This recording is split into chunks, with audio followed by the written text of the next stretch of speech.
নমস্কার বন্ধুরা, কেমন আছেন সবাই? আশা করি সবাই ভালো আছেন। আজকে আমি বানাবো কড়াইশুঁটির কোপ্তা কারি।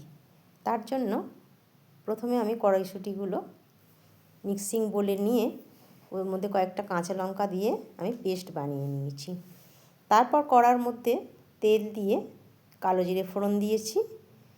এরপর ওই পেস্টটা আমি ওর মধ্যে ঢেলে দিয়েছি। এবার ভালোভাবে নাড়াচাড়া করে নিয়ে ভাজা ভাজা করে নিয়েছি যতক্ষণ না কড়াইশুঁটির জলটা শুকিয়ে আসে। পরিমাণ মতো নুন দিয়ে দিয়েছি আর 2-3টে সুগার ফ্রি দানা আমি দিয়ে দিয়েছি যাতে হালকা একটু মিষ্টি ভাব আসে।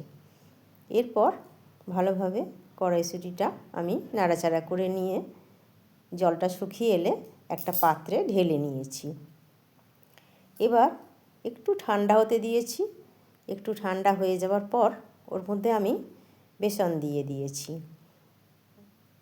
1 হাতা বেসন দিয়ে প্রথমে আমি মাখিয়ে নিয়েছি। ভালোভাবে মাখানোর পরও আরও একটু বেসন আমি ওর মধ্যে দিয়ে ভালোভাবে মাখিয়ে নিয়েছি। জানেন, আজকে কর্তামশাই আসছে হাওড়া থেকে, আর শনিবার দিনও সৃজার বাবা আর মা আসবে রাঁচিতে। সবাই মিলে ওই একটি ছোটোখাটো একটা অনুষ্ঠান আছে, সবাই মিলে একটু আনন্দ করা, এই আর কি। এবারে মণ্ডটা হাতের তালুর সাহায্যে অল্প অল্প করে নিয়ে আমি চ্যাপটা করে চপের আকারে গড়ে নিয়েছি। এরপর কড়াইতে তেল গরম করতে দিয়েছি। তেলটা ভালোভাবে গরম হয়ে গেলে ওর মধ্যে আমি একে একে কড়াইশুঁটির কোপ্তাগুলো দিয়ে দিয়েছি। এইভাবে অল্প অল্প করে আমি সমস্ত কোপ্তাগুলো লাল লাল করে উল্টে পাল্টে ভেজে নিয়েছি। এই সময় আমি গ্যাসের ফ্লেমটা লো টু মিডিয়ামে রেখেছিলাম। এইভাবে সমস্ত কোপ্তাগুলো ভেজে নেওয়ার পর আমি একটা পেস্ট বানিয়ে নিয়েছিলাম। তার জন্য নিয়েছি কিছু টক দই আর 4 মগজ আর কাজু বাদাম। এই সমস্ত উপকরণ আমি মিক্সিং বোলে দিয়ে একটা পেস্ট বানিয়ে নিয়েছি। আর অল্প পরিমাণ আদা বাটাও আমি নিয়ে নিয়েছি।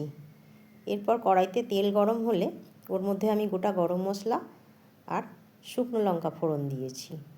ফোড়নটা নাড়াচাড়া করে ভেজে নিয়েছি। ওর মধ্যে আমি পেস্টটা ঢেলে দিয়েছি। এরপর পেস্টটা ভালোভাবে নাড়াচাড়া করে ভাজা ভাজা করে নিয়েছি যতক্ষণ না জলটা শুকিয়ে যায়। মশলাটা ভাজা হয়ে গেলে ওর মধ্যে আমি হলুদ গুঁড়ো আর কাশ্মীরি লঙ্কার গুঁড়ো অ্যাড করেছি।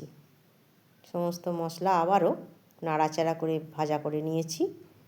এরপর পরিমাণ মতো জল আমি ওতে দিয়ে দিয়েছি আর পরিমাণ মতো নুন দিয়ে দিয়েছি আর অল্প পরিমাণ গরম মশলার গুঁড়ো আমি ওতে দিয়ে দিয়েছি।